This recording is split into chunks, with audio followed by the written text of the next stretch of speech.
Welcome back to my channel. আজকে হচ্ছে 3rd মে আর আমি এখন আছি বুখারায়। এটা হচ্ছে আমার সেন্ট্রাল এশিয়া সিরিজ। তোমাদের যদি এর আগের এপিসোডগুলো না দেখা থাকে প্লিজ আগের এপিসোডগুলো দেখে নিও, কারণ এর আগে আমি গেছি কাজাকিস্তান আর তারপরে আমি এসেছি উজবেকিস্তান। ডিসক্রিপশন বক্সে আমি এই প্লেলিস্টের লিঙ্কটাও দেখে নেব, you can check that out from there. আচ্ছা, তো আজকে বেসিক্যালি আমি বুখারার থেকে যাব সামারকান্দ। এখন বাজে সকাল 9টা, আমি গিয়ে ব্রেকফাস্ট করব আর আমার ট্রেন হচ্ছে 3টের সময়, তো অনেকটা টাইম আছে হাতে। কিন্তু এখান থেকে চেক আউট হচ্ছে 11টায়, তো আমি ব্রেকফাস্ট করে ব্যাগটা গুছিয়ে লাগেজটাকে বাইরে রেখে একটু বুখারার আশেপাশে ঘুরে দেখব আর তারপরে ট্রেনে যাব সামারকান্দ। আর আজকে যে ট্রেনটা আমি বুক করেছি সেটা হচ্ছে বুলেট ট্রেন, তো সেই বুলেট ট্রেনে চড়ার এক্সপিরিয়েন্সটাও তোমাদের সাথে শেয়ার করব। যদি তোমাদের ভিডিওগুলো ভালো লাগে please like, share, comment and subscribe to my channel. আর দেরি না করে ভিডিওয়ে ফেরা যাক। এই ছোট হোমস্টেগুলোতে না ব্রেকফাস্ট বুফে থাকে না, একটা সেট ব্রেকফাস্ট থাকে যেখানে এগস থাকে, একটা ডেজার্টে মাফিন, কিছু ফ্রুটস আর ব্রেড, আর তার সঙ্গে উজবেক টি। একটা আতিথেয়তা আছে এগুলোর মধ্যে। আমি কিন্তু এখানের ব্রেকফাস্টটা খুব এনজয় করেছিলাম।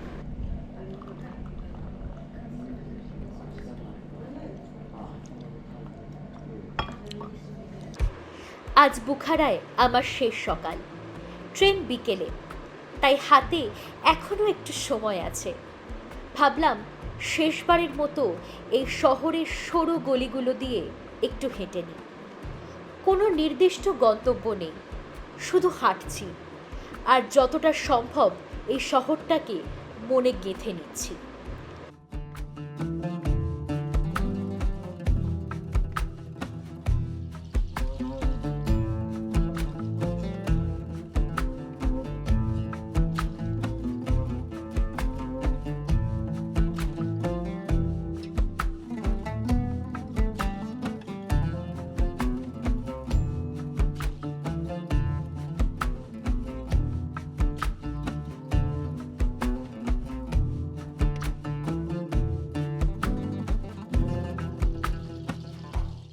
বুখারার গল্প এখানেই শেষ নয়, এই অধ্যায়টা শেষ। এবার রওনা সামারকান্দের পথে। ইতিহাসের আরেকটা শহর, আরেকটা নতুন গল্প অপেক্ষা করছে।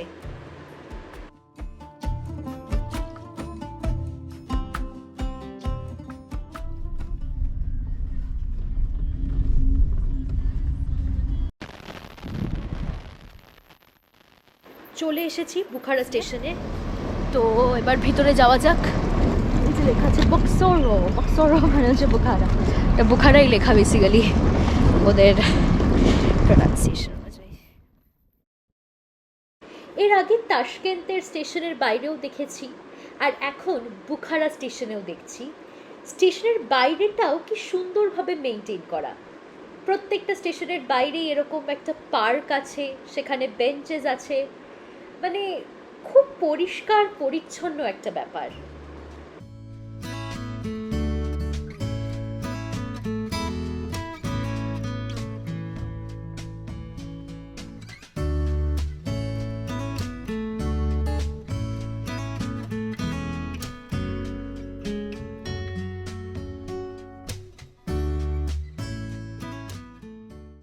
স্টেশনে একটা শপে এসির মধ্যে বসে আছি, একটা আইস টি নিলাম আর এটা একটা ক্রসো।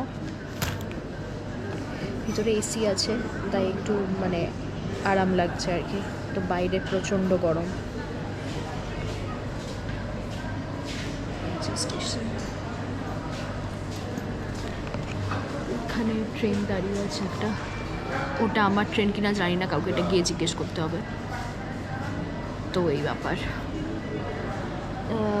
ওয়েদার অনুযায়ী সামারকান্দে বুখারার থেকে একটু গরম কম, মানে এখানে 33 হলে ওখানে 29। তো যাই হোক, আমি তো বিকেল বিকেল পৌঁছবো, আশা করছি তখন রোদটা পাবো না। দেখা যাক কী করা যায় আজকে।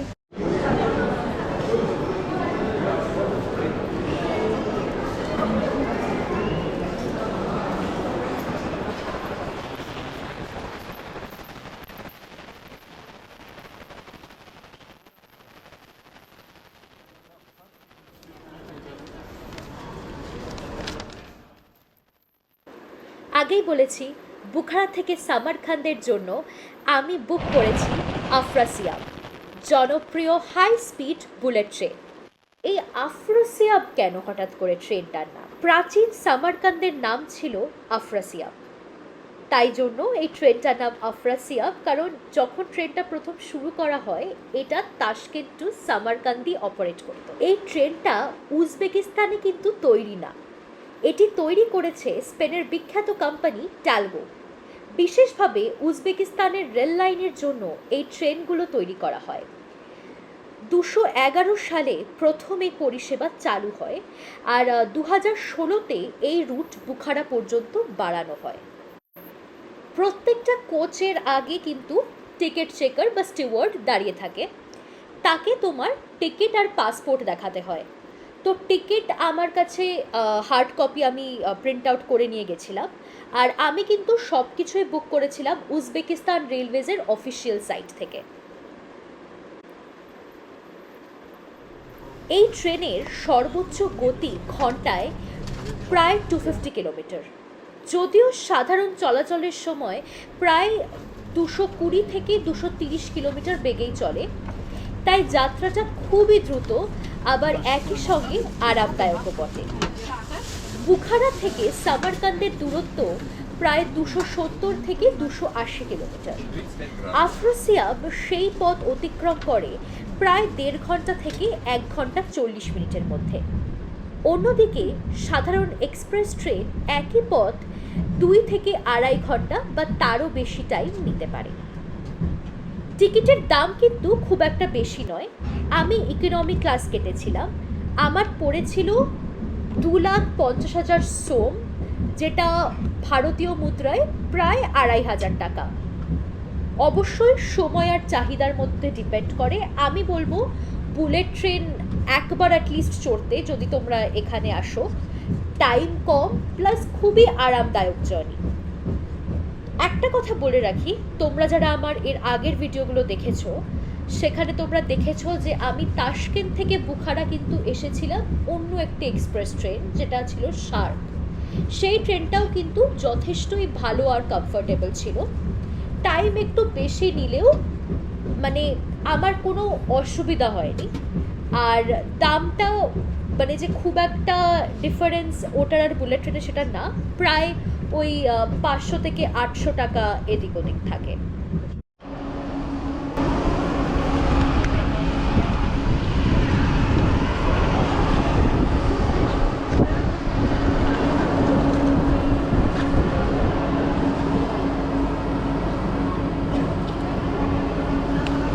ট্রেন একদম ঠিক টাইমে, মানে ডটে ডট ঠিক টাইমে ঢুকিয়ে দিয়েছে। এখন স্টেশন থেকে বেরোচ্ছি, বেরিয়ে ক্যাব বুক করে বাসায় যাব। And welcome to Samarkand.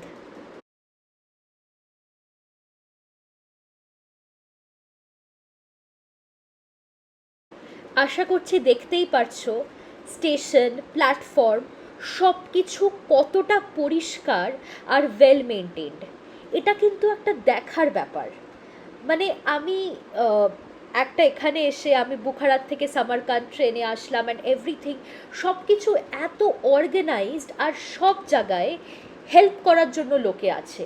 So I think মানে সত্যি খুব স্মুথ একটা জার্নি। তো তোমরা যদি উজবেকিস্তানে আসো আর তোমাদের যদি এরকম ইন্টারসিটি ট্রান্সফার করতে হয়, চোখ বন্ধ করে ট্রেন অ্যাভেল করতে পারো।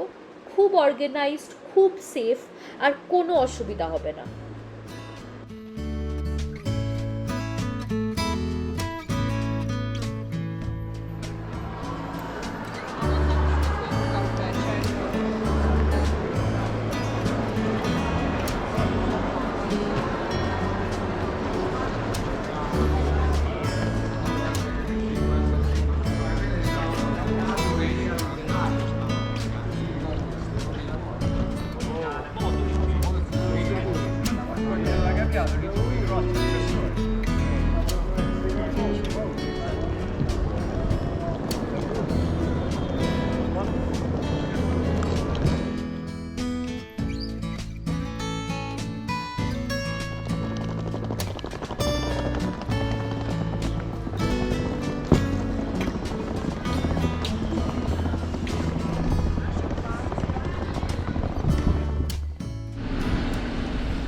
ইয়ান্ডেক্সে ক্যাব বুক করেছি, দেখাচ্ছে 3-4 মিনিটে চলে আসবে। তো মনে হচ্ছে ঠিক জায়গায় দাঁড়িয়ে আছি, তো দেখা যাক। দেখাচ্ছে তো আর 2 মিনিটসে আসবে, কিন্তু পুরো যেই রাস্তাটা দিয়ে আসছে না, পুরো রেড হয়ে আছে। তো it's suppose to take some more time. তো দেখি, আমি মানে মোটামুটি এখানেও রোদ কিন্তু বুখারার থেকে কম হবে, সেটা এই জন্য বলতে হতে পারে কারণ এটা তো বেলা পড়ছে, এখন 4:45 বাজে। তো দেখা যাক। আমার হোটেল এখান থেকে 5 কিলোমিটার, এই ব্যাপার।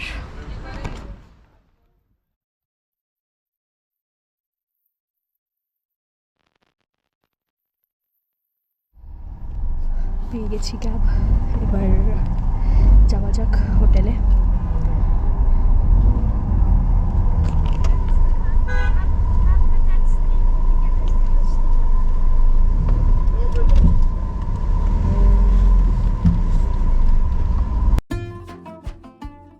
স্টেশন থেকে হোটেলের পথে যেতে যেতে একটা জিনিস প্রথমেই চোখে পড়ল।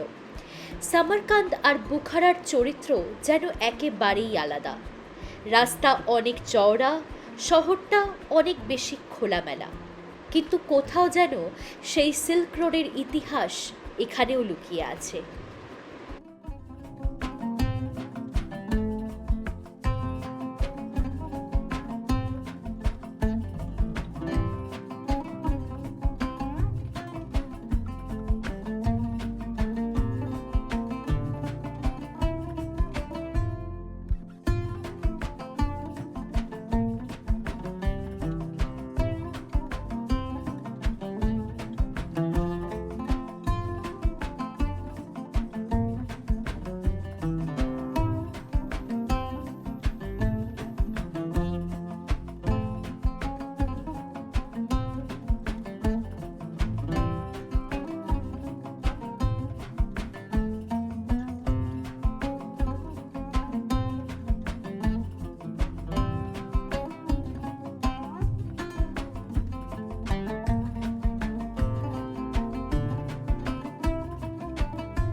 প্রতিটা শহরের একটা নিজস্ব ছন্দ থাকে। স্টেশন থেকে হোটেল পর্যন্ত এই কয়েক মিনিটেই সামারকান্দ যেন নিজের সেই ছন্দটা একটু একটু করে চিনিয়ে দিতে শুরু করলো।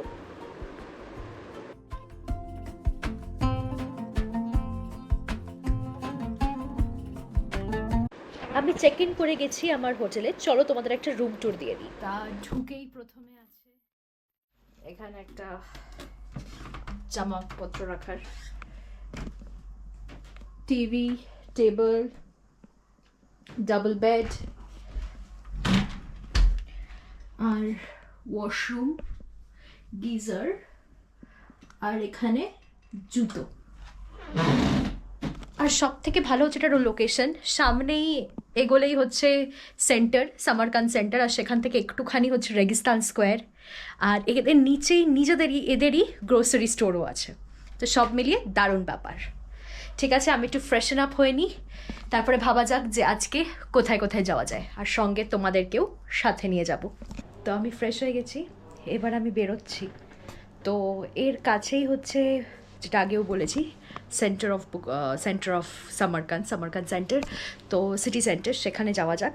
তারপর ওখানেই হেঁটে হেঁটে কতটা কি ঘোরা যায়, কি কি দেখা যায় রাত্রিবেলা, রাতের লাইটিংয়ে, সেটা দেখা যাক। এখনও সানসেট হয়নি, এখন বাজে 7:10। তো 7:05 এখানে সানসেট হয়, তো যাওয়া যাক। আমি যে হোটেলটা বুক করেছি সেটার লিঙ্ক ডেসক্রিপশনে দেওয়া আছে। আমার হোটেলটা থেকে জাস্ট 100 মিটার এগোলেই এই সামারকান্দ স্কোয়ারে তুমি পৌঁছে যাবে। আর সামারকান্দ স্কোয়ার সেটা হচ্ছে বেসিক্যালি একটা পেডেস্ট্রিয়ান স্ট্রিট, যেটা দিয়ে হাঁটলেই একদিকে আছে রেগিস্তান স্কোয়ার, একদিকে পড়বে তোমার বিবি খানিম মস্ক, তো সব কিছু একদম কাছে। তো আমি বলবো চেষ্টা করো সামারকান্দ স্কোয়ারেরই আশেপাশে থাকতে।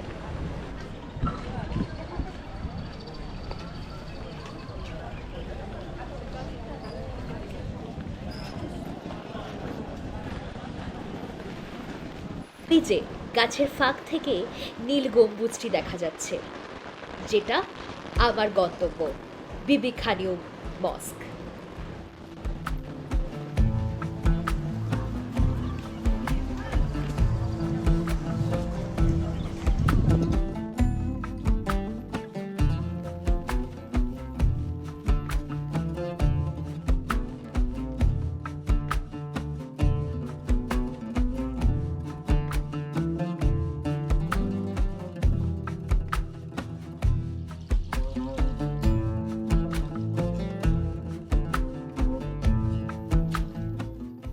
আমি পৌঁছে গেছি সামারকান্দের অন্যতম বিখ্যাত স্থাপনা বিবি খানম মসজিদে।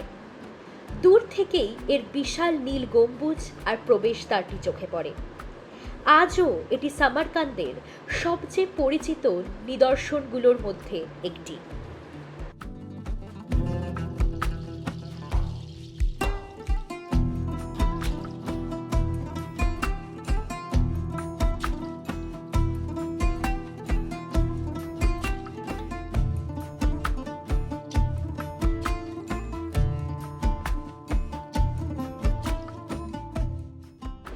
এই মসজিদটি নির্মাণ করেছিলেন তৈমুর, বা যাকে আমরা তৈমুর লং নামেও চিনি।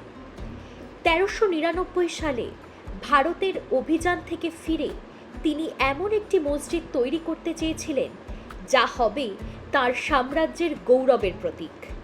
মাত্র কয়েক বছরের মধ্যেই এইটি নির্মাণ হয়ে যায়।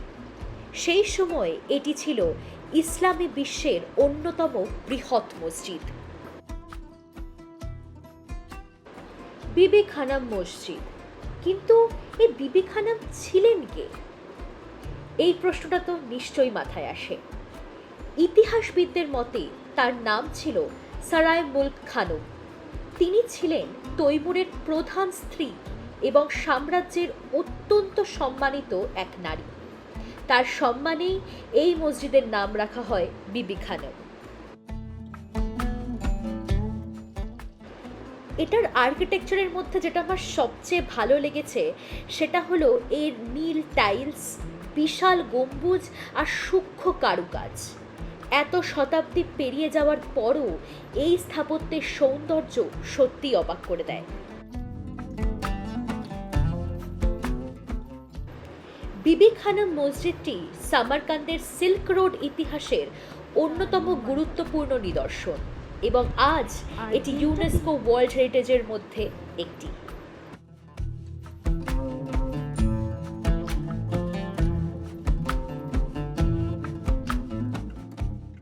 এই মসজিদকে ঘিরে একটি খুবই জনপ্রিয় লোককথা আছে। বলা হয় তৈমুর যখন যুদ্ধ অভিযানে ছিলেন তখন তার স্ত্রী বিবি খানম এই মসজিদ নির্মাণের দায়িত্ব নেন। কাজ শেষ হওয়ার মুখে প্রধান স্থপতি নাকি বিবি খানমের প্রেমে পড়ে যান। বিবি খানম তাকে বারবার বোঝানোর চেষ্টা করেন যে এটা সম্ভব নয়, কিন্তু স্থপতি নাকি শর্ত দেন রানীর কাছ থেকে একটি চুম্বন না পেলে তিনি মসজিদের কাজ শেষ করবেন না। অনেক অনুরোধের পর মসজিদটি সময় মতো শেষ করার জন্য বিবি খানম নাকি রাজি হন। লোককথায় বলা হয় সেই চুম্বনের দাগ রানীর গালে থেকে যায়। পরে তৈমুর ফিরে এসে সেই দাগ দেখে সন্দেহ করেন। এরপর কি হয় সেই গল্পের অনেক রকম সংস্করণ আছে। কোথাও বলা হয় স্থপতিকে মৃত্যুদণ্ড দেওয়া হয়, আবার কোথাও বলা হয় তিনি মিনার থেকে লাফ দিয়ে পালিয়ে যান। তবে ইতিহাসবিদদের মতে এই ঘটনার কোনো নির্ভরযোগ্য প্রমাণ নেই। এটি মূলত সামারকান্দের একটি জনপ্রিয় লোককথা যা আজও পর্যটকদের কাছে সমান আকর্ষণীয়। সত্যি হোক বা শুধু লোককথা, এই গল্পটা আজও বিবি খানম মসজিদের রহস্য আর আকর্ষণকে আরও বাড়িয়ে দেয়।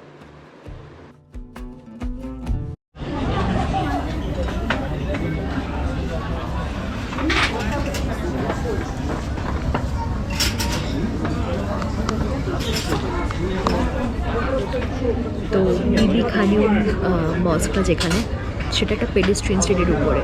তো সেখানে এরকম লাইন দিয়ে সব রেস্টুরেন্টস আছে। তো আমি সেরকমই একটা জায়গায় এসেছি for dinner.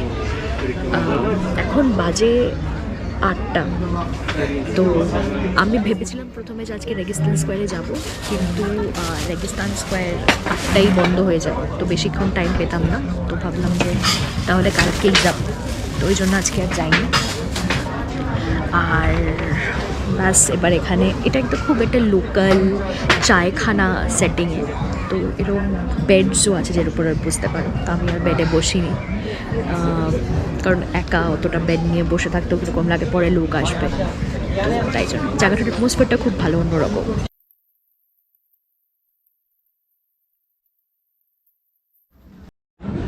So I ordered some pulao and some chicken kebabs with KFC.